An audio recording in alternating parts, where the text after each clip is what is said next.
Hello everyone, welcome to this amazing platform of our channel Panacea for Competitive Examinations and I am Piyush. तो ये है आपका important MCQs का set number 3 और इसमें आपके मार्केटिंग मैनेजमेंट के भी क्वेश्चंस होंगे और सीआरएम के भी क्वेश्चंस होंगे। तो स्टार्ट करते हैं, ठीक है। एक एक करके आपको सारे क्वेश्चन के आंसर्स देने हैं एंड इसकी जो आंसर किया उसके बारे में बताता हूँ। Wait a second. हाँ, तो चलो एक एक करके सीधा क्वेश्चन शुरू करते हैं। दो मैंने सेट इसके करा रखे हैं और भी कई सारे टेस्ट लिए हैं, तो उनके एमसीक्यूज भी आप लोग लगा लो और कैसे कैसे मैंने एमसीक्यूज बनाए हैं उन टॉपिक्स को अपना मजबूत करके जाना। सीआरएम में आपको लास्ट के लेक्चर्स बहुत अच्छे से करके जाने हैं, कुछ भी हो जाए, ठीक है। चलो पहला क्वेश्चन देखो यहाँ पे, first customer evaluation system was launched by. पहला कस्टमर इवैल्यूएशन सिस्टम किसके द्वारा लॉन्च किया गया था? Robert Pat Sullivan and Mike Mahoney, Tom Siebel, Parvatiyar and Sheth, या फिर आपका शुगर सीआरएम के द्वारा। बताओ इसका राइट आंसर क्या होगा। फटाफट से अब नेक्स्ट वाले क्वेश्चन पे आ जाते हैं, सेकंड वाले पे। सेकंड क्वेश्चन देखो, इसमें क्या पूछ रहा है आपसे, in marketing how which of the following does not affect brand equity. वो आपसे क्वेश्चन पूछा गया है कि मार्केटिंग में जो ब्रांड इक्विटी होती है उसमें ब्रांड इक्विटी को गिवन आपके 4 ऑप्शंस में से कौन सा अफेक्ट नहीं करता, ठीक है। मैंने बहुत अच्छे से आपको ब्रांड इक्विटी करा रखा है। पहला आपको ऑप्शन दिया हुआ है परसीव्ड क्वालिटी, ये भी मैंने आपको एक्सप्लेन किया हुआ है। परसीव्ड क्वालिटी क्या होती है? ब्रांड लॉयल्टी है, ब्रांड आइडेंटिटी है, या फिर आपका ब्रांड इमेज है। बताओ आपको यहाँ पे मैंने जितनी अंडरस्टैंडिंग दी है ना, जो आपको उसी से क्वेश्चन सॉल्व होंगे, ये साफ सीधी बात ये है, ठीक है। अगर आपने चीज़ों को ध्यान से नहीं सुना है, मेरे वर्ड्स को नहीं सुना है, या फिर आप मक्कारी कर रहे हो, तो फिर ये क्वेश्चन ऐसे सॉल्व नहीं होने वाले, ठीक है।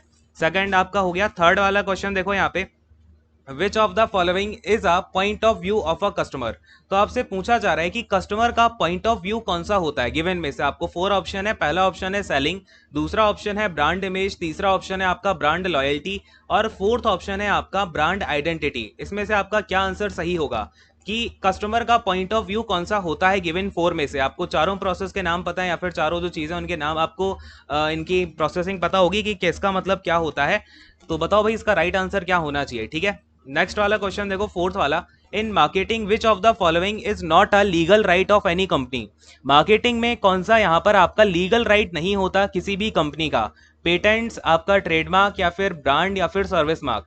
कौन सा यहाँ पे लीगल राइट नहीं होता? ध्यान देना, कौन सा लीगल राइट नहीं होता है, ठीक है। अगले वाले क्वेश्चन पे आ रहे हैं। अच्छा, ये जो चीजें हैं ना, मैंने आपको जितनी चीजें कराई, कहीं ना कहीं आपके कुछ स्टेट एग्जाम में या फिर जो भी अलग अलग इंटरव्यूज होते हैं, अलग पीएसयूज होती हैं, उनमें ऐसे क्वेश्चंस पूछे गए हैं, ठीक है।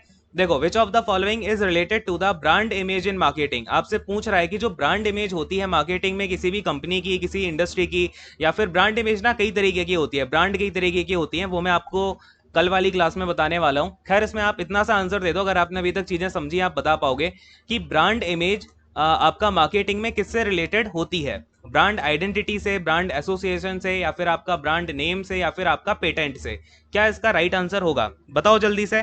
देन आपका नेक्स्ट वाला क्वेश्चन देखो यहाँ पे, सिक्स्थ वाला, do we get any type of benefit. क्या पूछ रहा है आपसे यहाँ पे? आपको ट्रू या फॉल्स में, या यस या नो में आपको इसका आंसर करना है। क्या पूछा है? Do we get any type of benefit from brand association, यानी कि जो ब्रांड एसोसिएशन होता है आपका मार्केटिंग में, उससे आपको कोई बेनिफिट मिलता है या नहीं मिलता है। किसमें आपको आंसर देना है, या आपको यस या फिर नो में आपको आंसर देना है, ठीक है। चलो नेक्स्ट वाले क्वेश्चन पे आते हैं। सेवंथ वाला क्वेश्चन देखो यहाँ पे, विच of the following is a customers perception towards a brand in marketing. Marketing में कस्टमर का परसेप्शन टुवर्ड्स अ ब्रांड, ध्यान देना, सारे मीनिंग्स मैं आपको बता चुका हूं। परसेप्शन का मतलब क्या है, कस्टमर के परसेप्शन का। तो कौन सा यहाँ पे कस्टमर का परसेप्शन होता है किसी भी ब्रांड के लिए मार्केटिंग के अंदर? पहला है आपका ब्रांड आइडेंटिटी, दूसरा है पेटेंट, तीसरा है आपका ट्रेडमार्क, एंड चौथा है आपका ब्रांड एसोसिएशन, ठीक है। ऐसे ही क्वेश्चंस आपके बनने वाले हैं। हमने जितनी चीजें आज कवर करी हैं, सीआरएम के और क्वेश्चंस देखते हैं यहाँ पे। एट्थ वाला क्वेश्चन देखो, आपसे क्या पूछा गया है कि who gave the concept of brand equity for marketing. Marketing के लिए यहाँ पे ब्रांड इक्विटी का कॉन्सेप्ट किसने दिया है? डेविड आकर ने दिया है, परशुराम ने दिया है, रॉबर्ट ने दिया है, या फिर अब्राहम ड्रिटेट ने दिया है, ठीक है। बताओ इसका राइट आंसर क्या होगा। अब तो खैर आपको ये पता ही होगा। नेक्स्ट वाले क्वेश्चन पे आते हैं। नाइन्थ वाला क्वेश्चन देखो, क्या पूछ रहा है आपसे, visualization technology in CRM will be used. जो विजुअलाइज जो सॉरी सॉरी सॉरी ये आपका क्या है, वर्चुअलाइजेशन। जो वर्चुअलाइजेशन की टेक्नोलॉजी होती है सीआरएम के अंदर वो किस में यूज की जाएगी, ठीक है। आपका सास के अंदर यूज कर सकते हैं, पास के अंदर यूज कर सकते हैं, यास के अंदर यूज कर सकते हैं, या फिर आपका नन ऑफ द एबव होगा, नोटा। बताओ इसका राइट आंसर क्या होना चाहिए आपका। सास होता है software as a service, B PaaS होता है प्लेटफॉर्म एज अ सर्विस, और एयास होता है इंफ्रास्ट्रक्चर एज अ सर्विस, ठीक है। ये मैंने आपको कराया हुआ है, बहुत ही अच्छे से अलग से पॉइंट भी लिखवा दिया था, आई होप आपको याद होगा, ठीक है। अगले वाले क्वेश्चन पे आ रहे हैं। नेक्स्ट वाला क्वेश्चन देखो, 10th वाला है ना। 10th क्वेश्चन आपसे पूछा गया है कि जो वर्ड ऑफ माउथ है, यानी कि जो आपका WOM होता है, it is an example of, ये किसका एग्जाम्पल है। CIV यानी कि कस्टमर इन्फ्लुएंस वैल्यू का, CKV यानी कि कस्टमर आपका नॉलेज वैल्यू का, SEO हो जाएगा आपका सर्च इंजन ऑप्टिमाइजेशन, या फिर आपका नोटा। बताओ इसका राइट आंसर क्या होना चाहिए। फुल फॉर्म तो अब खैर मैंने बता ही दिया, आपको बताना चाहिए था वैसे। खैर ये हो गया आपके 10 क्वेश्चन। देन आपका एक और क्वेश्चन होगा, यहाँ पे 2 क्वेश्चन और होंगे, है ना। तो पहला क्वेश्चन आपसे पूछा जा रहा है कि how to calculate ROI in CRM। आप मुझे सबसे पहले ROI का फुल फॉर्म बताओ, देन बताओ ROI को हम कैलकुलेट कैसे करेंगे, ठीक है। मैंने आपको बहुत अच्छे से अगेन ये भी बता रखा है, आई होप कि आपको याद होगा। नेक्स्ट वाला क्वेश्चन देखो, 12th वाला, यहाँ पे क्या पूछा है कि विच of the following is a goal setting technique in CRM। CRM के अंदर गोल सेटिंग टेक्निक कौन सी होती है। गिवन में से लार्क, लार्क का आपको फुल फॉर्म बताना है, और फिर इसका राइट आंसर तो बताना ही बताना है आपको। लार्क का फुल फॉर्म बताना है, लायर का फुल फॉर्म बताना है, स्मार्ट का फुल फॉर्म बताना है, और आपका स्पिन का फुल फॉर्म बताना है, ठीक है। ये सारे के सारे आपको फुल फॉर्म्स भी बताने हैं, क्लियर है। अच्छा एक चीज और, आप लोग ना मैंने देखा कि मार्केटिंग की क्लास अभी चल रही है, तो मैंने बोला कि आपका संडे तक फिनिश होगी। कुछ बच्चे हैं बार बार आके बोल रहे हैं कि सर इतना ज्यादा जा रहे हैं, इतना ज्यादा जा रहे हैं। तो कस्टमर, जब मैं CRM पढ़ा रहा था तब भी ये बातें आ रही थी। अब आपको CRM का फायदा मिल रहा है कि नहीं मिल रहा है, तो मुझे पता है ना कि कितनी चीजें करानी है, कितनी नहीं करानी है। जब बोला है संडे तक फिनिश हो जाएगा, तो ऐसे कमेंट नहीं करने किसी ने कहीं करा दिया, किसी ने कितना करा दिया। ये मैंने जो भी करा रहा हूँ आपको, पहली बात तो ये कहीं ना कहीं इसके क्वेश्चंस आ चुके हैं, ठीक है, तभी करा रहा हूँ। तो मतलब कराओ तब भी आप लोगों को किया नहीं जा रहा, अगर नहीं किया जा रहा है तो वो उसे छोड़ दो फिर आप वहीं पे, ठीक है ना। ये इतने टेंशन नहीं लेनी कि ऐसे होना, करना है नहीं करना है। जो लोग स्टार्टिंग से कर रहे हैं वो करते जाएंगे, ठीक है। चलो खैर एक क्वेश्चन और पूछता हूँ इसी बात पे, 13th क्वेश्चन। अभी हमारे CRM के इसमें कमी क्वेश्चन है ना, चलो 2-3 क्वेश्चन और पूछ लेता हूँ, इनके आंसर भी आप मुझे यहाँ पे बता दो। एक क्वेश्चन तो ये बताओ, आपका जो CRM में वैल्यू चेन मॉडल है, CRM में जो वैल्यू चेन मॉडल है वो किस टाइप के CRM पर बेस्ड है, ठीक है ना।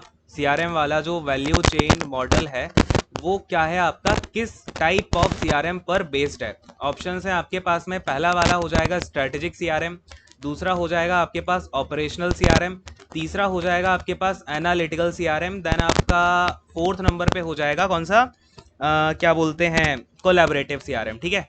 बताओ इसका राइट आंसर क्या होगा। एंड कोलैबोरेटिव मैं अभी करा दूंगा आपका 1-2 दिन में, डोंट वरी अबाउट इट। फिलहाल आप इन चारों में से बताओ वैल्यू चेन मॉडल किस टाइप के CRM पे बेस्ड है, ठीक है, ये बताओ। और क्या बताओगे भाई। एक क्वेश्चन का मुझे ये आंसर बता दो कि आपका कस्टमर पेनिट्रेशन का फॉर्मूला क्या होता है, ठीक है। ये भी मैंने आपको कराया हुआ है, और आपका न्यूमेरिकल फॉर्म में भी आ सकता है, बट अभी आप मुझे बेसिक क्या करो। अच्छा ये तो हमारे पिछले वाले MCQs है, मैंने करा दिया आपको। आप मुझे ये फिलहाल ये बताओ कि जो कस्टमर पेनिट्रेशन रेट होता है, कस्टमर, ये 14th नंबर का क्वेश्चन है, कस्टमर पेनिट्रेशन रेट या फिर जो आपका कस्टमर पेनिट्रेशन है, ये निकालने का फॉर्मूला क्या होता है किसी भी मार्केट में, या फिर कस्टमर पेनिट्रेशन अगर हमें निकालना हो, ठीक है। ये चीज़ हो गई।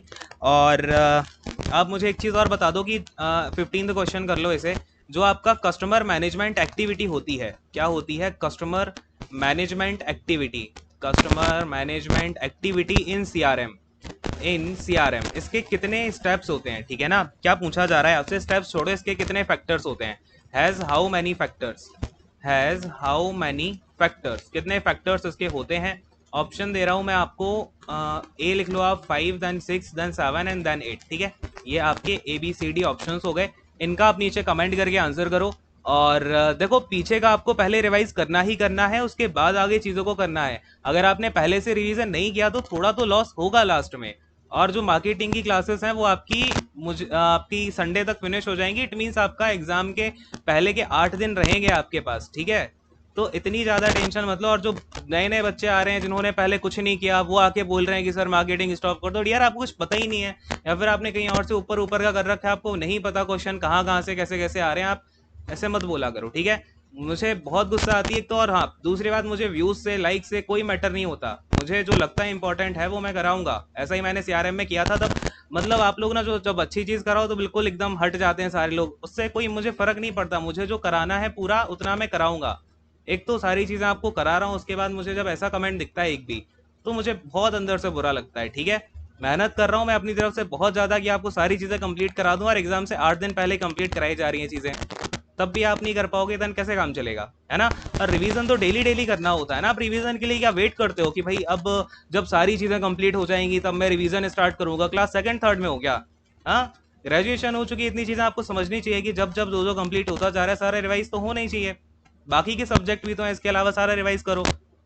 ठीक है, तो ये सब करो। और आई नो कि बहुत सारे जो कई सारे अलग अलग जो इंस्टीट्यूट हैं वो भी अपनी तरफ से कुछ भेजते रहे, तो ये सब मत करो। ठीक है, खैर यार, thank you so much, God bless you all, take care, bye bye. And इन क्वेश्चंस का आप आंसर करिए। हाँ, इनकी जो आंसर की है आपको मिल जाएगी टेलीग्राम चैनल पे, आपको कल 10:30 AM से पहले मिल जाएगी। एंड जो यूट्यूब का, अगर आप टेलीग्राम नहीं चलाते तो यूट्यूब का जो कम्युनिटी टैब होता है वो चेक कर लेना 10:30 AM को, उस कम्युनिटी टैब में आपको मिल जाएगी। ठीक है, जहाँ फोटोज आती है ना यूट्यूब की, वहाँ पे भी आपको इसकी आंसर की मिल जाएगी 10:30 AM से पहले। खैर, thank you so much, God bless you all, take care, bye bye.